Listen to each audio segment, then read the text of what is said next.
All right, but you know what though? Let's see what the fuck this is about. The most disturbing genre of rap. What is the most disturbing genre of rap? Chat, talk to me.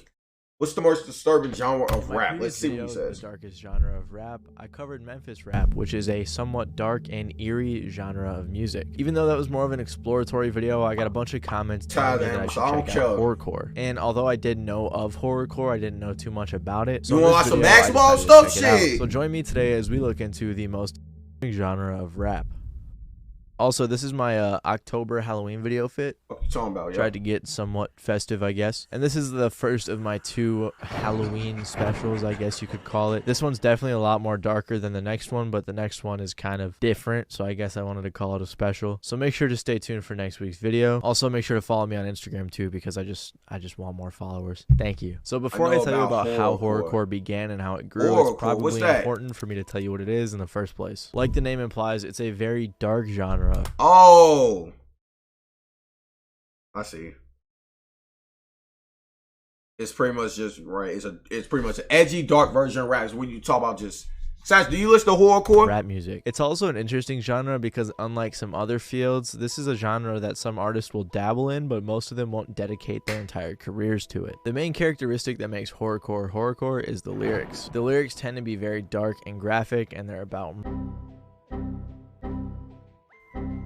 cannibalism, torture, and many more things. I don't have enough fingers for all the bad things that it's about. There's also many themes of Satanism and supernaturalism. I don't know if supernaturalism is a word, but just think like ghosts and spooky things. Like the name of the genre suggests, horrorcore is heavily based off of horror movies. A simple way to think about horrorcore is it's just horror movies in song format. These songs are typically, not always, but typically exaggerated and told in the form of a story. The storytelling on these songs is usually really good, and that's what makes them so enticing. Interestingly enough, some horrorcore songs back in the day especially were actually used in horror movie soundtracks. The other very important characteristic of horrorcore is the instrumental behind the lyrics. A lot of the time in horrorcore songs, the instrumentals would have much more dark and eerie beats, something that has actually still influenced rap to this day. A dark instrumental isn't necessary for the song to qualify as horrorcore, and a lot of early songs didn't have that, but it isn't uncommon either.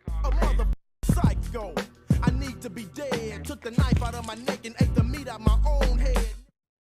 So now that we know a little bit about what horrorcore is in general, let's see how it began. So unlike many other early styles of hip-hop, horrorcore didn't just come from one region. Some of the earliest horrorcore artists were from California, New York, Texas, Tennessee, Michigan, and many other places across the United States. Now, there isn't really a clear origin of who started horrorcore or where it began. It's a very highly debated topic, especially because of how vague and subjective of a term it is. Some people point to Gangsta NIP, some point to Esham, and some claim they started it themselves, like this video on YouTube with 700 views. I like to think that I'm a pioneer of horrorcore because I started writing like this in 1985. He seemed like he knew what he was talking about, so maybe he's right, who knows. But in the words of this dude who sounds kind of like Filthy Frank, I mean, there's no way to really tell where horrorcore came from. It just kind of happened. However, some people think the seeds that sprouted into horrorcore all began with Jimmy Spicer's song Adventures of a Super Rhyme in 1980. It was a 14-minute song, and in a portion of it, Mr. Super Rhyme himself detailed an experience where he met Dracula. Another pioneer of the genre was Gangsta NIP, who allegedly first performed horrorcore lyrics in 1983. Although he didn't call it horrorcore, he labeled it psycho rap, which is actually a bit scarier sounding, to be honest. His first album, however, was released in 1992. 1988, though, is the year that horrorcore really began to take off. Funny enough, DJ Jazzy Jeff and the Fresh Prince, aka Will Smith, were one of the first people to make a horrorcore song. Whether or not they knew it, they contributed to the founding of a new genre. They had a song called Nightmare on My Street where they talked about meeting Freddy Krueger. Another song that really helped kick off horrorcore in 1988 was Assassins by Ghetto Boys. The instrumental of the song wasn't dark at all, and neither was the way they talked, but the lyrics got pretty rough at some points, and they had amazing storytelling. And whipped out the machete. She screamed, I sliced her up until her guts looked like spaghetti. Violent J from the Insane Clown Posse claims that this is the first ever horrorcore song. The Ghetto Boys were actually a big driving force in horrorcore, and a fun fact is that Gangsta NIP actually helped write some of their early lyrics. Detroit is also the home to many early horrorcore artists such as Esham. Esham was one of the first artists to help establish horrorcore, even though he labeled his music acid rap, but with lines like "Told my teacher I want to be like when I grow up, people are going to label that as something. He dropped his first album in 1989 when he was just 16 years old, and it influenced many artists to come. Even Eminem and Insane Clown Posse, two of the biggest horrorcore artists, cited Esham as an influence. That's insane to think about. I think Eminem definitely was a horrorcore. That nigga Eminem definitely was like a horrorcore rapper, 100%. Especially his old shit. About the fact that he was 16, selling out shows in high school, and influencing some of the biggest rappers to come from Detroit. If you're going to check out any artist from this video, I highly recommend Esham. He has a really cool, unique sound. One of my favorites out of anyone else from this video, so make sure to check him out.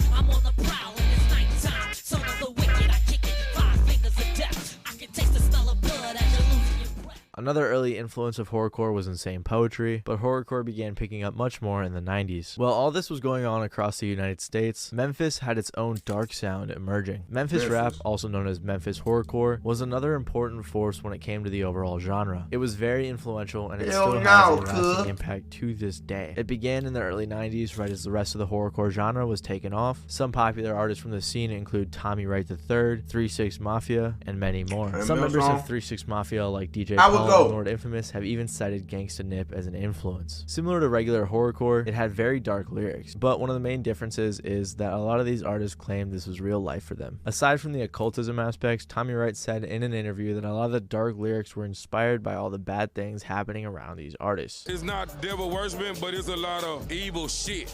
You know what I'm saying? There's a lot of evil spirits, cutthroat city, cutthroat mentality. That's what Memphis is about. This contrasts a good chunk of horrorcore, not all of it, but a good chunk, because a lot of it is focused on exaggerated storytelling. For example, Will Smith didn't actually meet Freddy Krueger, and Jimmy Spicer didn't actually meet Dracula. These are just exaggerated stories for the purpose of entertainment, along with a lot of other horrorcore artists. Another extremely influential aspect of Memphis rap was the production. It was low quality due to the lack of resources, causing more distortion in the beats. They also utilized dark melodies, cowbells, and distortion, something that has lasted to this day. Memphis rappers even sampled sound effects for movie soundtracks. It was extremely influential to horrorcore and the overall sound of rap. Scoping these I own the next block cause I know that they whole asses pushing them pounds. They boom a wholesale up my mail, so I gotta close them down. Damn, hold on. Horrorcore as an overall genre really began to pick up in the 90s and the early 2000s. In 1991, KMC released their album 3 Men with the Power of 10, which is where we saw the first use of the word horrorcore. Some other early important horrorcore artists would include Kool Keith and Brother Lynch Hung. Kool Keith actually claims that he invented the genre, although most of the facts are unfortunately not in his favor. And Brother Lynch Hung is probably one of the darkest and most gruesome artists from this whole scene. He even made up his own subgenre of horrorcore called Rip Gut, which was somehow even darker than regular horrorcore. So you're saying that if someone cooked up some human flesh for you, you would try it out? Most definitely, with some seasoning.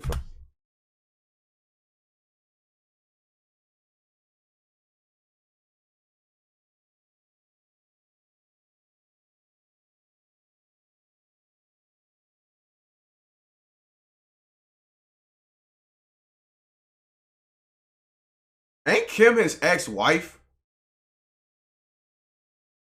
Ain't Kim the name of his ex-wife? And what the fuck did this nigga just say?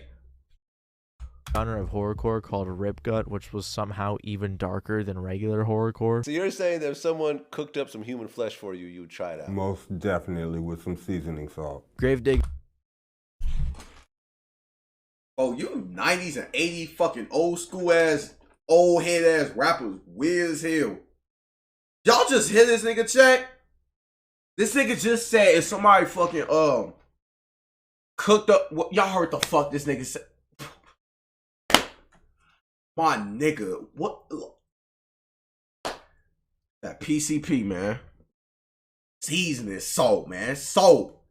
It's that PCP be fucking these niggas up, boy. Because is another very important group that was formed in the mid-90s, composed of Prince Paul, RZA, Fruquan, Poetic, and their I read it. And I asked, is that like his ex-wife? And Kim like Eminem's ex-wife or some shit? I just heard some shit like about them. Their egos. Gravediggers was one of the most successful, influential, and popular groups. Eminem used to be married, scene. right? To get an idea of their songs and what they rapped about, they had songs like 1-800. That's a gruesome ass lyric though, by the way. 6 Feet Deep. Hold on. Let me read this again. Don't make me wait this baby shit on this shit about to crying, bitch. Why do you always make me shout at you? How could you just leave me and love me up the blue? What's the matter, Kim? Am I too loud for you? Too bad, bitch. You're gonna finally hear me out this time. First, I'm like, you want to throw me out? That's fine. That sounds like some Eminem shit. Pass the Shovel, and a bunch more tracks like that. Tyler, the Creator, actually just recently sampled their song 2 Cups of Blood for his song Lumberjack. Y'all listen to Tyler, the Creator? I don't.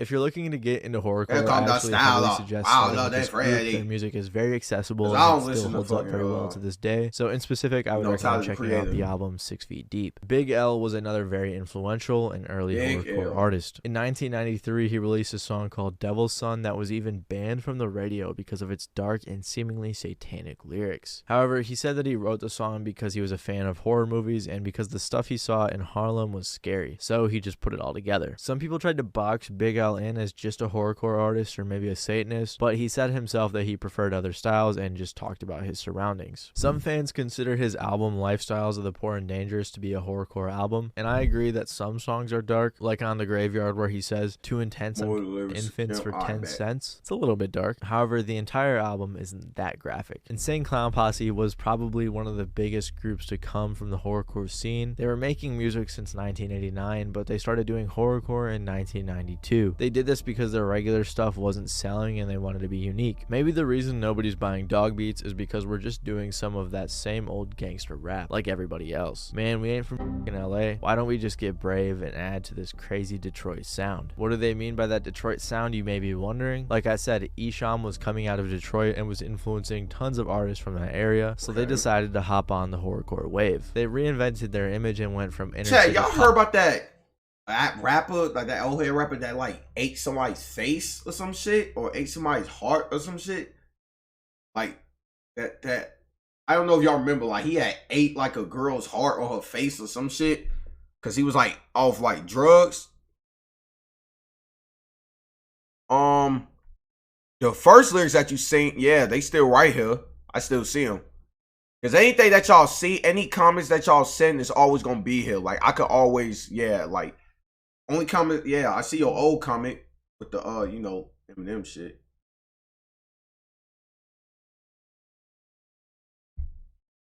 But what, you trying to send some more lyrics? Cause no, I don't see them right now. I still see your old comment Posse to Insane Clown Posse. ICP created a huge community and fan base with the gathering of the Juggalos and their very interesting music. But probably the biggest horrorcore artist of all time and arguably the most successful rap artist of all time, Eminem, came from Detroit and started off Eminem! Just in time. And my sister just said this. She said, this nigga, hold on. From an Eminem song. This is from his song, Kim. By the way, people, does this look like a big joke? No, there's a 4-year-old little boy laying dead with a slit throat in your living room. Ha! What you think I'm kidding with you? What you think I'm kidding you? You loved him, didn't you? No, bullshit, you bitch. Don't fucking lie to me. Oh, I swear that's lyrics on Eminem shit. Cause I used to like songs I used to have Eminem, like he used to talk about putting girls in like a trunk and leaving them dead. Like, I ain't gonna lie, that nigga Eminem has fucking problems. Of making horrorcore music. Like I said earlier, he was inspired by Esham and other early horrorcore artists. Eminem's earlier work, like the Slim Shady LP, the Marshall Mathers LP, some of his work with D12, could be considered horrorcore. His infamous song Kim is a great example and one of the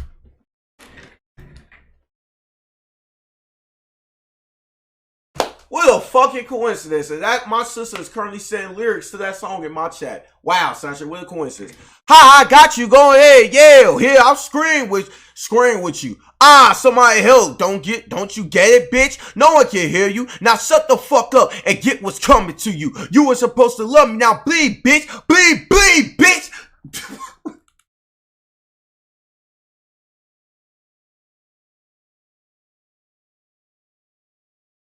That's such a little popped up. Yeah. Oh, that nigga Eminem have problems, boy. That nigga Eminem have fucking problems, boy. On Folding Gray, that nigga.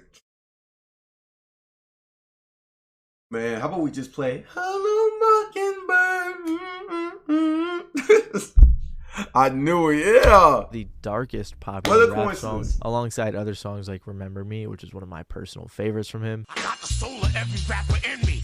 Love me or hate me. My mom's got by the industry and made me. And Eminem is known for Oh, having a shit. darker and more aggressive style, but it's just crazy to me that he went with that and took it mainstream, especially because of how Oh, heavily fuck they by were the industry, censoring damn. a lot of his music and other horrorcore artists because they're talking about, you know, evil stuff, dark Yeah, stuff, I'm satanic saying, stuff. They did right, not want that feeling on the radio. Jim, Jimmy In general, Wolf. his music throughout the Shit, 2000s no and the more, 2010s was a baby. lot less dark than his early work, so he isn't really considered a horrorcore artist, but he was very huge when he was making horrorcore music, and he brought the genre a ton of attention. With that attention, the genre grew, Hey, wide and people awake. began Alright, to I'll try listen to to it. emulate the sound.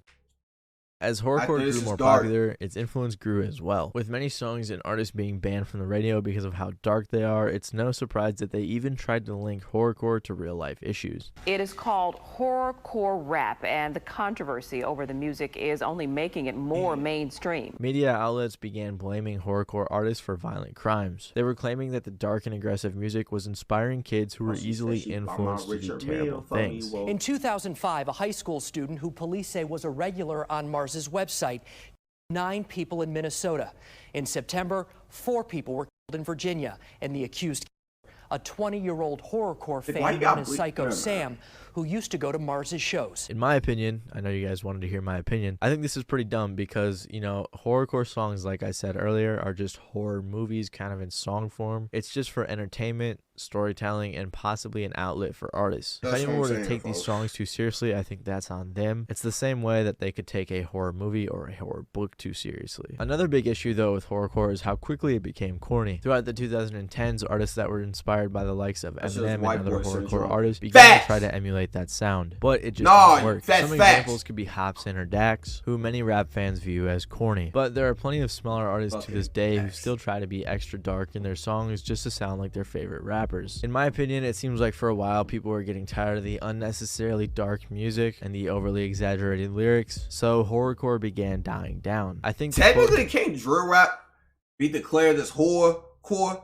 Because niggas in the rap be getting that face shot, standing over niggas, we took his head off and all type of shit. Technically, and they rapping about real ass shit that just happened. Technically, drill rap is just a bootlegged version. Is it X horrorcore? That's what I'm saying. Some of X's fucking music, like some of his songs is horrorcore.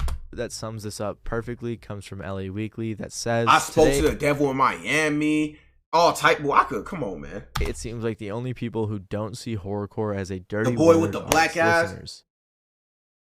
The last big, and keyword being big, artist to do horrorcore well, in my opinion, was Tyler, the Creator. Specifically on his album, Tyler, you listen to Bastard Tyler, and the Goblin. Creator? And I know, he said that he's not Tyler, a the horrorcore Creator. artist, and I agree that he isn't, and maybe some of that music wasn't necessarily horrorcore, but some of it could definitely count. If you've heard either of these albums, I'm sure you could think of a few songs, definitely like Tron Cat, for example, that would fit into this horrorcore box. But other than that, there You look hasn't like you been listen to really Tyler, any the- fresh, new, Tyler, the creative Creator. horrorcore songs or artists to come out. However, there is a revival of horrorcore going on right now. Some people consider artists like Clipping to have some horrorcore songs. They make very experimental and unique music compared to the traditional horrorcore sound. Other smaller artists that have dabbled in this genre recently would You include love that Dirty, instrumental? Rejected I Reyna, know. and other similar artists from their scene. Dirty in particular made an entire album called Analog Horrorcore with a ton of underground artists. It takes inspiration from horror movies and horrorcore music, but with a new and much more aggressive take on it. A lot of underground artists from this scene, in my opinion, tend to make music that seems a lot more like you done got me in the horrorcore, but mood. it's a lot different and much more unique than what a lot of people probably was Folk's associate with the birthday the other genre. day, Of course, too. there are tons of smaller artists out right now trying to reinvent the sound, but as Man, of they right need now, to let that horrorcore shit is go, not man. That nearly shit ain't anywhere gonna as hit the popular same, as G. it They used to ass be in the tweaking, boy. 90s and the early 2000s. Another horrorcore artist that is very interesting is Big Lurch. He actually did some of what he rapped, and he even cannibalized someone that he... It's the guy I was talking about, Big Lurch. So many people use instruments to the true crime TikTok. Yeah, the from the I spoke to that Miami. Yeah, I heard. This the guy I was talking about that cannibalized somebody. Big Lurch.